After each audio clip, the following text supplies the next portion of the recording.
तक के आप टैक्स देंगे, इमेजिन करें कि आप अपनी इनकम की 20 to 25% टैक्स में दे रहे हैं, ऑल काइंड ऑफ टैक्स, वो आपका प्रॉपर्टी टैक्स भी है और इसी तरीके से इनकम टैक्स भी है। तो $100 पर $25 गवर्नमेंट ले गई और आपको राइट के नाम पर दिया ठेंगा। तो फिर आप कैसे ऐसे निजाम को आला तरीन निजाम, एक बेहतरीन निजाम कह सकते हैं कि जो आपको कुछ ना दे इन रिटर्न, मैं उसी पर आ रहा हूँ, ले सब कुछ।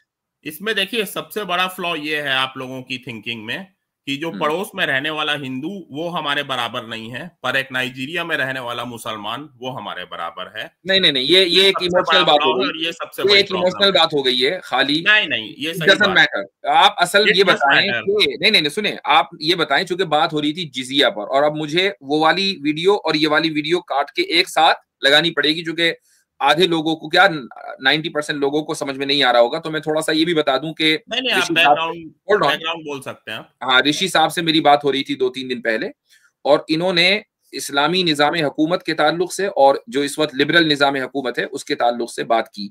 और उन्होंने कहा था कि इस्लामी निज़ाम अगर दुनिया में राइज हुआ तो उससे गैर मुस्लिमों को, खुसूसन इंडिया में गैर मुस्लिमों को या और भी दूसरे ममालिक में क्या फायदा होगा।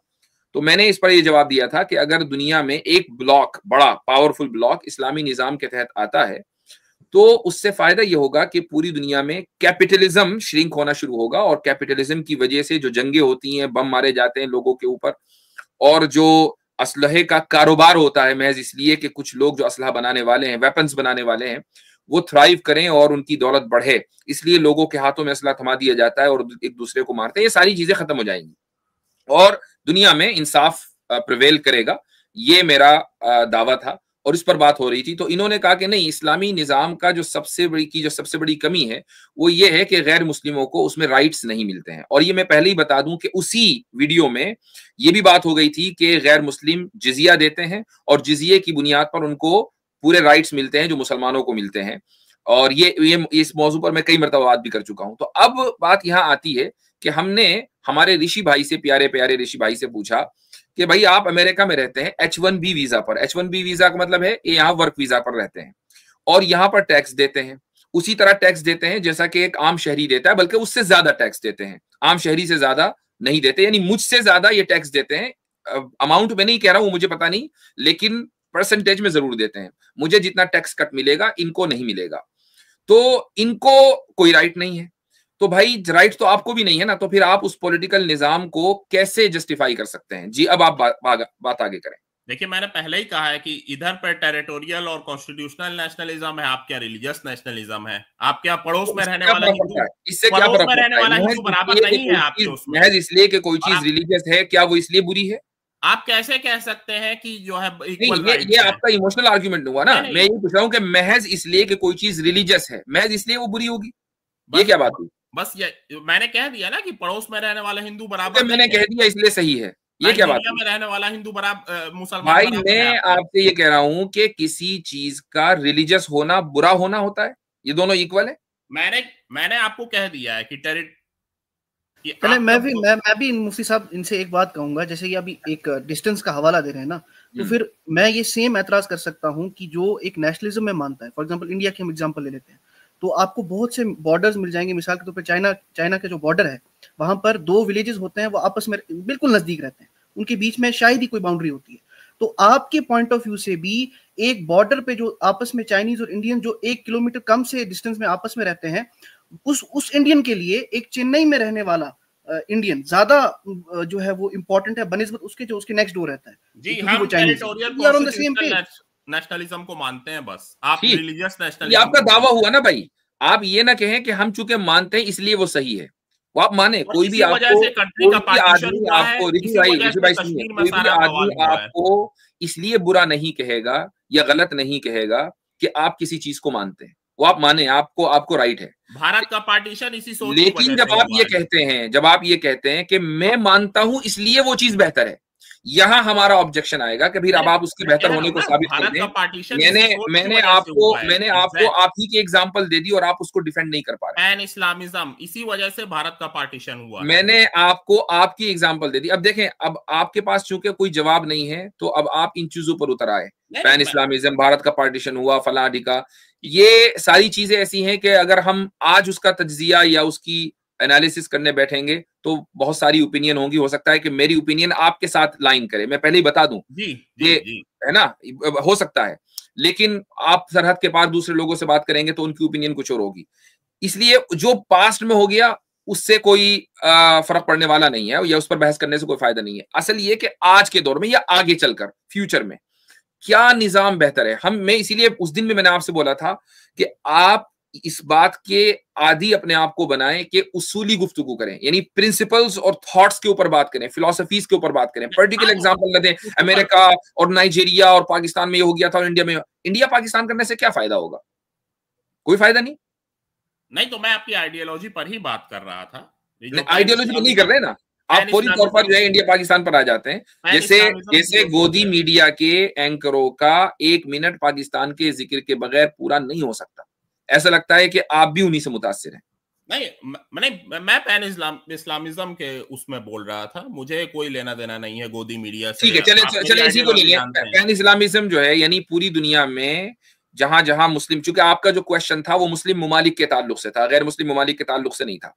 मुस्लिम ममालिक का एक ब्लॉक हो और एक उनका निजाम हुकूमत हो, आप इसको इसलिए रिजेक्ट करते हैं कि ये मजहब के नाम पर है, राइट? नहीं, तो इससे तो मतलब उम्मत में तो इंडिया के मुसलमान भी आते हैं ना, कि नहीं आते हैं? नहीं, वो आते जरूर हैं, लेकिन वो सिटीजन नहीं होंगे ना जब तक कि हिजरत करके वहां मूव नहीं होंगे। कोई भी इंडिया का हो या वो लीबिया का, उसका फिलीपीन का, डजंट मैटर। वो जब तक के उनकी टेरिटोरी में नहीं जाएगा उनको कोई राइट्स नहीं मिलेंगे जो इस्लामी हुकूमत में मिलते हैं। सीधी बात है। हाँ, तो फिर ये बात ही बेमानी है हम लोग जो कर रहे हैं, क्योंकि हम लोग को तो ये तो आपने शुरू की है ना। हम बात कर रहे हैं, हम इसीलिए आइडियोलॉजी पर बात कर रहे हैं। मैं इसीलिए इंडिया, फिलीपीन और ऑस्ट्रेलिया के मुसलमानों की बात नहीं करता हूं, मैं करता हूं आइडियोलॉजिकल, कि क्या चीज बेहतर है, क्या चीज बेहतर नहीं है। सिर्फ निजाम की बात हो रही है यहां। न मैं और न आप किसी भी निजाम के खिलाफ खड़े हुए नहीं है, यानी एक्टिवली कोई ना तो मैं कर सकता ना आप कर सकते। हम सिर्फ बात कर सकते हैं और लोगों में अवेयरनेस पैदा कर सकते हैं।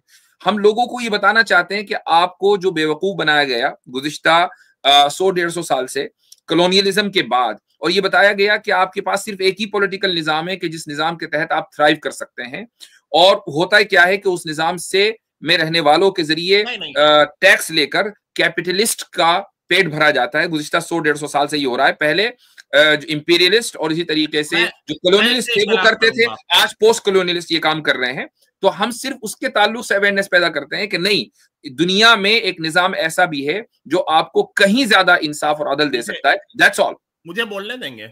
नहीं, मैं इससे इख्तलाफ करूंगा, क्योंकि ऐसा नहीं है कि हमारे पास यही निजाम था। हमारे पास आजादी थी किसी भी निजाम को अपनाने के लिए, बट हमने विलिंगली जो है और काफी सोच विचार के बाद इस निजाम को अपनाया। ऐसे नहीं है कि किसी ने मजबूरी में हमें दे दिया। हमारे पास आजादी, सही बात है, बिल्कुल सही। और हमने कॉन्स्टिट्यूएंट असेंबली में और तमाम लीडरान ने सबने मिलके जो है इस निजाम को अपनाया। ऐसी कोई इख्तिलाफ नहीं है। और आप एक बात और कहते हैं कि एक कोई मुआहिदा हुआ है हिंदू मुसलमानों के बीच, तो ये कॉन्स्टिट्यूशन ऐसा कोई मुआहिदा नहीं है हिंदू मुसलमानों के बीच। मौलाना आजाद कोई मुसलमान लीडर नहीं थे। कॉन्स्टिट्यूशन बाइंडिंग डॉक्यूमेंट नहीं है कोई नहीं, उसके कुछ जो है बाइंडिंग है, कुछ बाइंडिंग नहीं है। नहीं, जो बाइंडिंग है वो बाइंडिंग क्यों है? क्योंकि वो लॉ है और लोगों ने कबूल किया है उसको। हाँ, मुआहिदा हो गया। इसी को मुआहिदा कहते हैं। तो मुआहिदे के लिए जरूरी नहीं है कि आप लफ्ज कॉन्ट्रैक्ट का लफ्ज कॉन्स्टिट्यूशन में डालें। उस सेंस में कह रहा था कि कॉन्स्टिट्यूशन एक बाइंडिंग डॉक्यूमेंट है किसी भी नेशन का। अमेरिका का हो, वो फ्रांस का हो, वो इंडिया का हो, वो कहीं का भी हो, वो बाइंडिंग डॉक्यूमेंट होता है बाय डिफॉल्ट। उसमें चाहे कॉन्ट्रैक्ट का लफ्ज ना आए, मुआहिदे का लफ्ज ना आए। अगर आप इतना भी नहीं जानते तो फिर आप इन मौजूआत पर गुफ्तगू करना छोड़ दीजिए। बात सुनेंगे आप? जी, मैं ये कह रहा था कि मतलब ऐसा नहीं है कि यहाँ पर हिंदू बैठे और मुसलमान बैठे और उन्होंने जो ये कोई नहीं कह रहा है। बात ये है कि मुसलमान लीडर नहीं थे। ये कोई नहीं कह रहा है। और दूसरी बात ये कि आपको आपकी जो नॉलेज है ना हिस्ट्री की, वो बिल्कुल जीरो इस माना है कि आपको ऐसा लगता है कि कॉन्स्टिट्यूएंट असेंबली में सिर्फ मौलाना आजाद बैठे थे। भाई जमीयत उलमा जो इस वक्त मुसलमानों की नंबर के एतबार से सबसे बड़ी ऑर्गेनाइजेशन है, उसकी फुल रिप्रेजेंटेशन कॉन्स्टिट्यूएंट असेंबली में थी। आपको मालूम होना चाहिए। और आप ऐसे कहते हैं जैसे मतलब मजबूरी में किया, कहाँ जाते? नहीं, कोई मजबूरी नहीं थी भाई। मजबूरी होती तो वहां टिकना, वो टिकते क्यों सारे मुसलमान? कोई मजबूरी नहीं थी, कोई मजबूरी नहीं थी। मैं सिंपली ये कह रहा हूं कि कॉन्स्टिट्यूशन एक बाइंडिंग डॉक्यूमेंट है, ठीक है, और उस बाइंडिंग डॉक्यूमेंट को मुसलमानों ने करोड़ों की तादाद में कबूल किया है। That's all I am trying to say. इसमें क्या गलत है?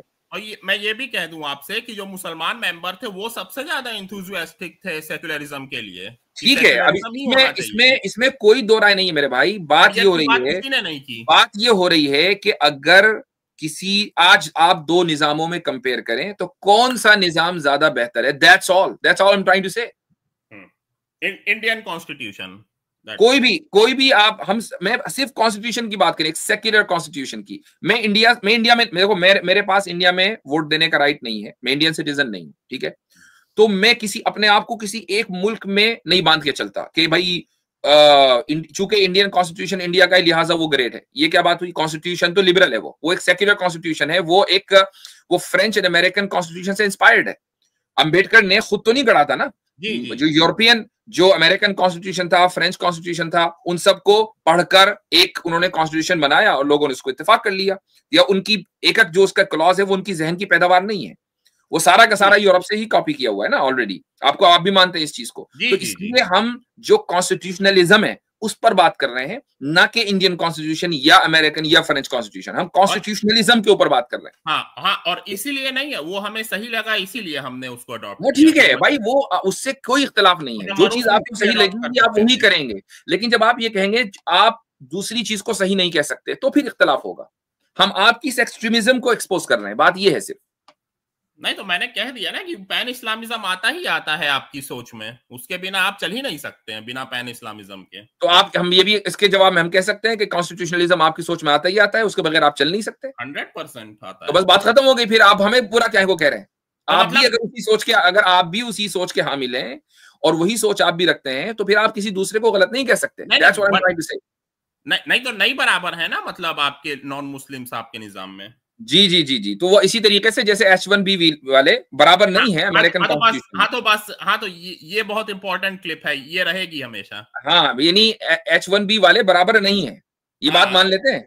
हाँ तो ये हमेशा ये क्लिप रहनी चाहिए। आपने ये मान लिया कि H1B वाले अमेरिका में बराबर नहीं है और आपके पास कोई दूसरा ऑप्शन नहीं है। अब रही बात, होल्ड ऑन, ये क्लिप तो रहेगी अब आप, ताकि मैं आगे की बात अपनी मुकम्मल कर दूं। रही बात एक इस्लामी निजाम में गैर मुस्लिमों की, तो मैं एक मर्तबा नहीं, मेरे ख्याल से तो मुझे 1000 मर्तबा तो मैं कह सकता हूं सेफली कि मैंने इस बात को कहा होगा कि रसूलुल्लाह सल्लल्लाहु अलैहि वसल्लम की आखिरी वसीयत क्या थी कि लहुम मा लिल मुस्लिमीन व अलैहिम मा अलल मुस्लिमीन, जिम्मियों के ताल्लुक से कि इनके वही हुकूक है जो मुसलमानों के और वही जिम्मेदारी है जो मुसलमानों की। कहा ये आखिरी वसीयत है भाई, पॉलिटिकल राइट्स तो है नहीं, ये आखिरी, और वो जिम्मेदारी और हुकूक में आता क्या है?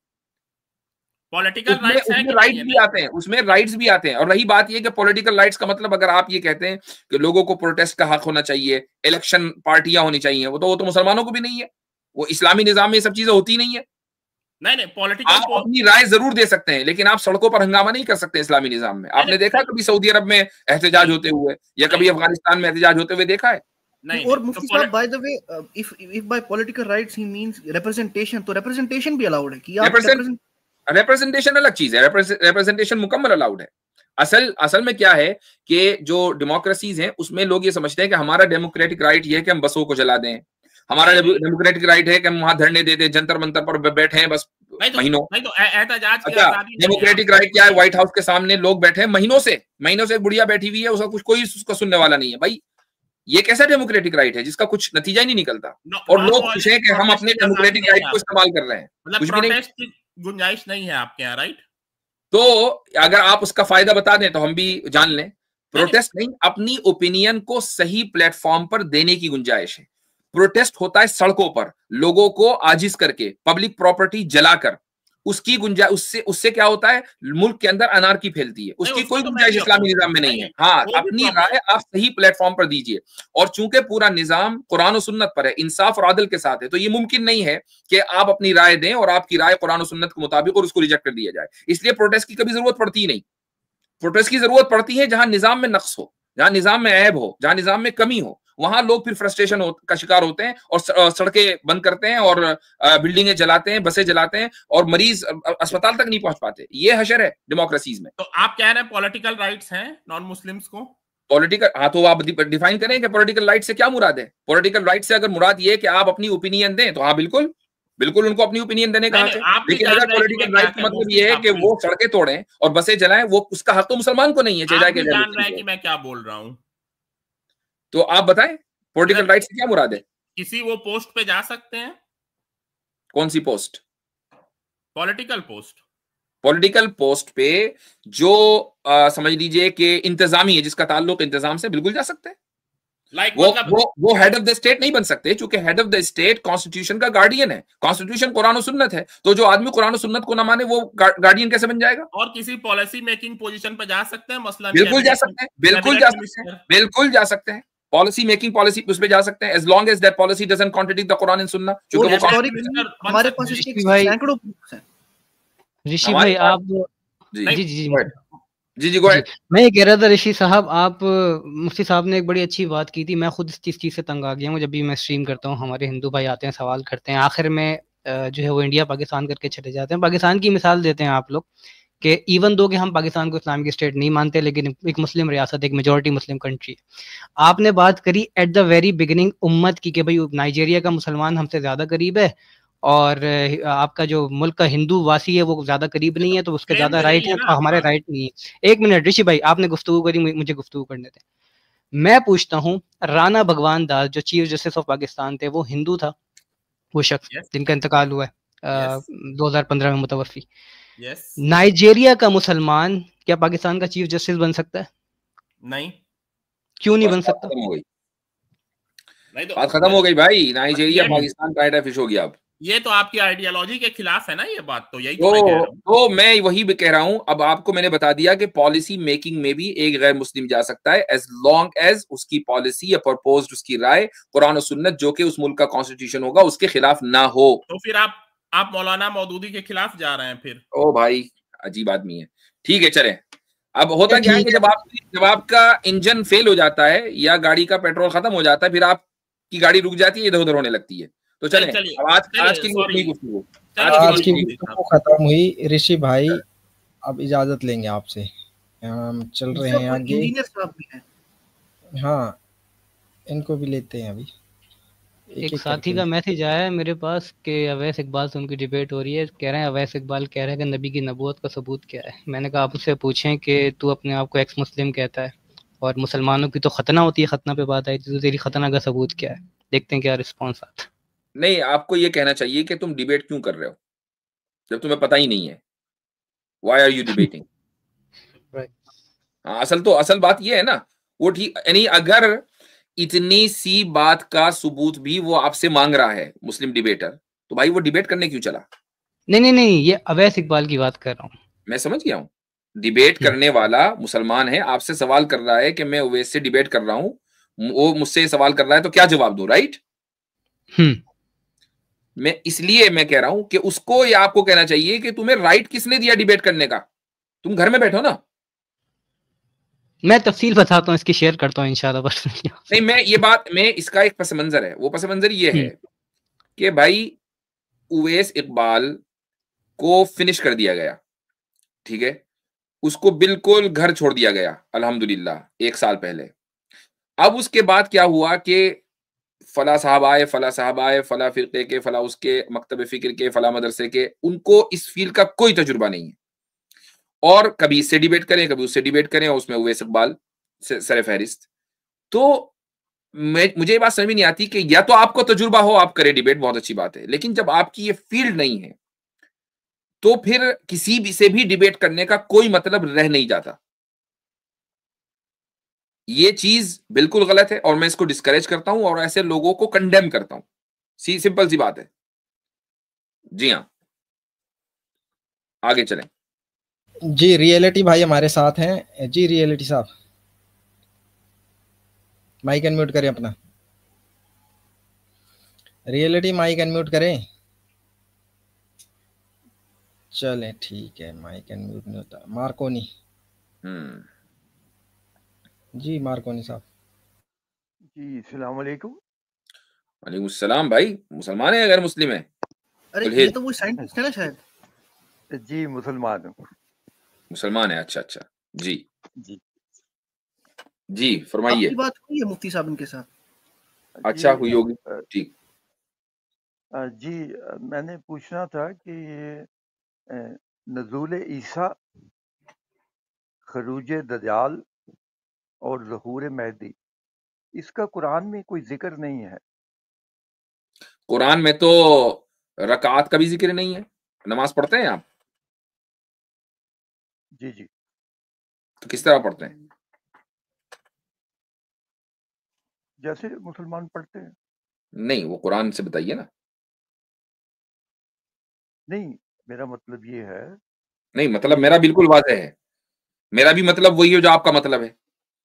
अब आप जरा कुरान से बताएं कि नमाज जो पढ़ते हैं कुरान से बतानी है पूरी। जी नहीं देखिए, मैं अर्ज करने लगा हूँ, मैं आपकी बात का जी जवाब दे रहा हूँ। जी। जो हुक्म अल्लाह ताला ने दिए हम्म उनको कैसे अदा करना है, वो हम्म तो हमारे नबी पाक सल्लल्लाहु अलैहि वसल्लम ने बता दिया, उसको अमली नमूना भी दे दिया। ठीक। लेकिन ये जरा उससे हटकर है, ये एक बहुत अब जरा मुझे एक बात इम्पोर्टेंट। बताइए, नुज़ूल मसीह का अमली नमूना आप सल्लल्लाहु अलैहि वसल्लम कैसे दें? नहीं, इसका तो बाकायदा जो इंफॉर्मेशन है ये खुदा की तरफ से होनी चाहिए थी। नहीं तो खुदा की तरफ से इंफॉर्मेशन तो नमाज की भी होनी चाहिए थी ना। नमाज तो दीन की बुनियाद है, इमादुद्दीन, दीन का सुतून है। उसकी इंफॉर्मेशन अल्लाह की तरफ से आ नहीं रही है कुरान में, रसूलुल्लाह सल्लल्लाहु अलैहि वसल्लम दे रहे हैं और आप कह रहे हैं कि जी अमली नमूना दिया। तो चलो ठीक है, हम अमली नहीं नमूने की बात कर लेते हैं। आप नमाज की जो हैत है, रकात वगैरह पूरी, वो इसलिए मानते हैं चूंकि आप सल्लल्लाहु अलैहि वसल्लम ने अमली नमूना दिया। अब जरा खुरूज दज्जाल और नुज़ूल मसीह का अमली नमूना कैसे हो वो मुझे बता दीजिए। नहीं, अमली नमूना नहीं, ये एक इंफॉर्मेशन है। ये इंफॉर्मेशन कहाँ से आई? तो वो इंफॉर्मेशन कहां से आई, वो जो नमाज वाली है? देखिए, ये जिन दो चीजों को आप उसका वो कर रहे हैं, मिसाल दे रहे हैं, हम्म, ये यहाँ फिट नहीं हो रही। ठीक है, मुझे एक बताइए कैसे बहुत नहीं हो बड़ी रही। एक बहुत बड़े हुक्म को, एक बहुत बड़ी बात को, बहुत बड़ी इंफॉर्मेशन को जी आप सुन्नत से या हदीस से नहीं मिला सकते। नहीं, वो ठीक है, वो ये जो बहुत बड़ी इंफॉर्मेशन बनी, वो बड़ी इंफॉर्मेशन कैसे बनी, मैं वही पूछना चाह रहा ना। ये आपने बहुत कहा वो बड़ी बहुत बात बड़ी, है। हाँ भाई बहुत बड़ी है, वो हम भी मानते हैं। वो बनी कैसे बहुत बड़ी? देखिए, ये हजरत ईसा अलैहिस्सलाम का आना, नहीं, मैं दज्जाल के नमाज आने की का। बात कर रहा हूँ कि नमाज जो है बहुत बड़ी इंफॉर्मेशन है या बहुत छोटी इंफॉर्मेशन है? देखिए, ये तो इसको आप दूसरी तरफ ले जा रहे हैं, नहीं, मेरा दूसरी ख्याल तरफ है नहीं, कि बिल्कुल सही सिमत में एकदम सीधे चलने हैं, बिल्कुल बिल्कुल नाक की सीध में। अब बताएं, वो नमाज की जो इंफॉर्मेशन है वो बड़ी इंफॉर्मेशन है कि छोटी इंफॉर्मेशन है? देखिए, फिर ये बात दायरे से निकल जाएगी। नहीं नमाज नहीं, का तो एकदम हुक्म दायरे ही। के अंदर है, बहुत छोटा सा दायरा है, उसी के अंदर खड़े हैं। जी, तो नमाज एक छोटा हुक्म है, बड़ा हुक्म है। और अगर बड़ा हुक्म है तो बड़ा कैसे बना, और छोटा हुक्म है तो बता दीजिए। देखिए, आप इसके जवाब से ना पहलू नहीं, तही कर मैं रहे हैं। मैं जवाब आप आप ही से लेना नमाज में चाहता हूं। मुझे आप नमाज में कोई मुझे फंसा के नहीं, कोई नहीं असली फंसा। सवाल से हट रहे हैं। आपके उसूल को लैब में डाला है, हमारे पास है लैब। ठीक है, हमने आपके उसूल को लैब टेस्ट करना है। तो हम ये जानना चाहते हैं, आपने कहा जी कुरान में नहीं है, इससे साबित हुआ कि कुरान में अगर होगा तो मानेंगे, नहीं होगा तो नहीं मानेंगे। तो हमने आपसे सवाल पूछ लिया कि भाई इस उसूल को हम जांचते हैं, बताएं नमाज का जो तरीका है वो कुरान में नहीं है, वो आप कैसे पढ़ते हैं? तो लैब टेस्ट के अंदर डाल रहा हूं मैं उसूल, आप इसको साबित कर दीजिए उसूल को, हम मान लेंगे कि भाई बात आपकी बिल्कुल ठीक है। कुरान में ना होने का मतलब ये है कि बात तो गलत होगी। और ये नमाज का टेस्ट इतना इम्पोर्टेंट है, वही कुरान मैंने ये जिसकी आप बात कर रहे हैं वो मैं, दलील देता है कि लम लम लम नकु मिनल मुसल्लीन। ये जी, अहले नार से पूछा जाएगा कि नार में क्यों गए, हम नमाज नहीं पढ़ते थे। नमाज नहीं पढ़ते थे, तो नमाज वो तो बहुत बड़ा मसला है। तो अब मुझे बताएं कि इस उसूल को हम जांच रहे हैं, मैं आपको नमाज की तरफ नहीं ले गया, उसूल पर रहूं मैं, आपके उसूल को जांच रहा हूं। जी देखिए, बात ये है, इसका जी। आप सीधी बात बता दें कि इसका सोर्स ऑफ इनकम अगर हुजूर सल्लल्लाहु अलैहि वसल्लम ने बताया है नहीं, तो सीधी आप बता बात तो दीजिए। आपको करनी है ना मेरे भाई। उसकी वजह यह है कि आपने एक उसूल दिया, या तो आप कहें कि मेरा उसूल गलत है, कुरान में होना जरूरी नहीं है। अगर ये मान लेते हैं तो बस बात ही खत्म हो जाती है। वो कुरान में होना जरूरी है तो आपको साबित करना पड़ेगा कि जो चीज आप मानते हैं सारी की सारी वो कुरान में दिखाएं। फिर एक सिंपल सी बात है ना, इतना मुश्किल सवाल नहीं किया आपसे। नहीं, देखिए बात ये है कि जो बुनियादी चीजें होती हैं जिसमें हुक्म होता है, जिसमें बहुत बड़ी इंफॉर्मेशन होती है, वो खुदा की तरफ से होती है। ठीक है, तो नमाज का जो तरीका है वो बहुत बड़ी इंफॉर्मेशन है या नहीं? नमाज का हुक्म खुदा की तरफ से है, उसका तरीका मुख्तलिफ हो सकता है और मुसलमान नहीं, होल्ड ऑन, एक मिनट। उसका तरीका एक बड़ी चीज को, उसके तरीके के बगैर तो नमाज अदा हो ही नहीं सकती भाई। तरीका ना पता हो तो नमाज कैसे अदा होगी? तो अब जो तरीका है वो एक बड़ी इंफॉर्मेशन है या छोटी इंफॉर्मेशन है? चलिए आप फिर ये जवाब दीजिए, क्या हम नहीं, जवाब तो आपको देना है कि नमाज का जो तरीका है वो बड़ी इंफॉर्मेशन है कि छोटी इंफॉर्मेशन है? पहले इसका जवाब दे दीजिए, फिर आगे चलेंगे। नमाज का कोई तरीका हमें मालूम नहीं है कि कैसे पढ़नी है। अच्छा, नमाज का कोई तरीका हमें मालूम नहीं है, ठीक है। तो आप कैसे पढ़ते हैं भाई, या नहीं पढ़ते? देखिए मैं तो पढ़ लेता हूँ कि जिस पढ़ लेते हैं, कैसे पढ़ते हैं जरा बताएं हमें जी। ये तो बड़ी जबरदस्त बात होगी कि हमें नमाज का कोई तरीका मालूम नहीं है और फिर भी पढ़ते हैं। बिल्कुल मालूम कैसे नहीं पढ़ते हैं? है। आप नमाज के तरीके देखें दुनिया में कितने हैं। नहीं, आप जो पढ़ते हैं ना, आप जो पढ़ते हैं मालूम तो है नहीं। मालूम ना होने के बावजूद आप नमाज पढ़ते हैं, जरा मुझे बताएं कैसे पढ़ते हैं और कैसे क्यों पढ़ते हैं उस तरीके पर जी। जैसे मेरे माँ बाप पढ़ते थे वैसे मैं पढ़ता हूँ। तो माँ बाप ने गोया के आपको बताया नमाज का तरीका, इसलिए नमाज का तरीका वो है जो सही है। वो सही इसलिए है चूंकि माँ बाप ने बता दिया। माँ बाप ने गलत भी तो बताया होगा। हो सकता है कि सिंध के कुछ पुजारियों को देखकर कहा हो कि ये नमाज है। नमाज का कोई सही तरीका मालूम नहीं है किसी को। तो अब मुझे बताएं कि ये आपने अल्लाह के ऊपर कितना बड़ा इल्जाम लगाया कि अल्लाह हुक्म तो दे नमाज का, तरीका ना बताए और ना बता के महफूज रखे, और लोग परेशान रहे कि यार नमाज का हुक्म तो है, पढ़े कैसे? तो ये तो अल्लाह के ऊपर इल्जाम है मेरे भाई। तो ये कुछ तो अकल का इस्तेमाल करें। खुरूज दज्जाल, ज़हूर मेहदी को आप रिजेक्ट कर रहे हैं। नहीं, मैं तो नमाज के उस तरीके की बात कर रहा हूं जो आप पढ़ रहे हैं और इसको आप रिजेक्ट कर रहे हैं, अल्लाह के ऊपर इल्जाम लगा रहे हैं। आप देखिए, अब आप देखें कि इनकारे हदीस के चक्कर में आप इनकारे कुरान बल्कि इनकारे हिकमत खुदा पर आ गए। आप भी इनकार खुदा कर रहे हैं मोहतरम, आप इनका जवाब नहीं दे रहे। ये इंफॉर्मेशन कहाँ से मिली है? हमने अपनी लैब मशीन में डाला और उसमें जो है ये कोविड पॉजिटिव निकल कर आया। अब क्या करें इसका? अच्छा मुझे ये बताइए, कल को इंसान किसी दूसरे प्लेनेट पर चला जाए तो वहां नमाज कैसे पढ़ेगा? तो वो यहीं से सीख कर जाएगा ना, वो तो यहीं से सीख कर जाएगा। आप ये कह रहे हैं कि अल्लाह ने नमाज का हुक्म दिया लेकिन तरीका नहीं बताया, तो ये तो नाइंसाफी है ना अल्लाह के ताल्लुक से। वैसे हजरत आपने नमाज की बात की, मैं थोड़ा सा और आगे जाना चाहता हूँ। फसल ले लिया रब्बी का वनहर, मार्कोनी साहब, ये जो हजरत ने तो बात कर दी सलात के हवाले से, मैं नाहर पे आ जाता हूँ, सूरह इन्ना अतैनाकल कौसर की। ये नाहर में मैं अगर आपको दावत दूं घर पे और एक कुत्ता नाहर करके आपको खिला दूं तो क्या आप खाना पसंद करेंगे? इधर उधर ना जाएं, मेरे सवाल पर आ जाएं। मैं आपके सवाल का जवाब ये बताएं कि ये इंफॉर्मेशन अपने मौजू पर है भाई, अपने मौजू पर है। हम तो यहाँ उसूली इलाज करते हैं। हम यहाँ जो मुझे लगाते हैं ना, तो फिर वो बिल्कुल एकदम फाइनल नाहर करके मैंने दावत के लिए बुलाया, बहुत अच्छे से उसकी जो है ना गार्निशिंग भी की मैंने, लीमू भी डाला, हाँ बारबेक्यू कर दिया, आपको बुलाया। अब आप खा नहीं रहे, हाथ नहीं बढ़ा रहे, तो मैं आपसे ये कहूंगा ना कि कुरान से साबित कर दें कि भाई आप क्यों नहीं खा रहे, आप इसको क्यों नजस समझ रहे हैं? नहीं ये कर देंगे ना साबित मुफ्ती साहब बसारत भाई, कुरान में तो कुत्ते का जिक्र है तो खा लेंगे। इधर उधर ये कुत्ते का जिक्र कुत्ते पर न जाए। मुझे नज़ूल ईसा, खुरूज दज्जाल, ज़हूर मेहदी की इंफॉर्मेशन बताइए।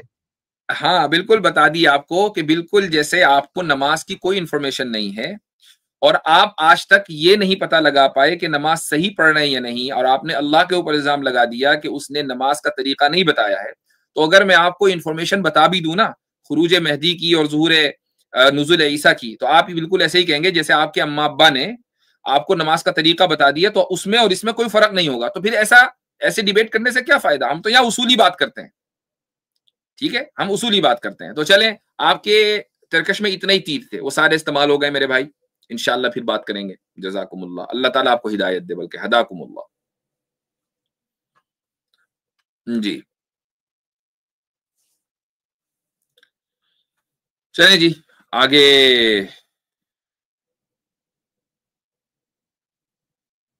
अच्छा वो किधर गए भाई? आतिफ रैयानी चले गए? वो कह रहे मैं आता हूँ, कह रहे 2 मिनट में आता हूँ मैं। अच्छा अच्छा अच्छा ठीक है। Reality sir good evening. क्या बोला आपने भाई? गुड इवनिंग जी। Good evening, good evening. हाँ जी। Yeah how are you? Fine thank you. कहाँ के हैं आप? मैं इंडिया से।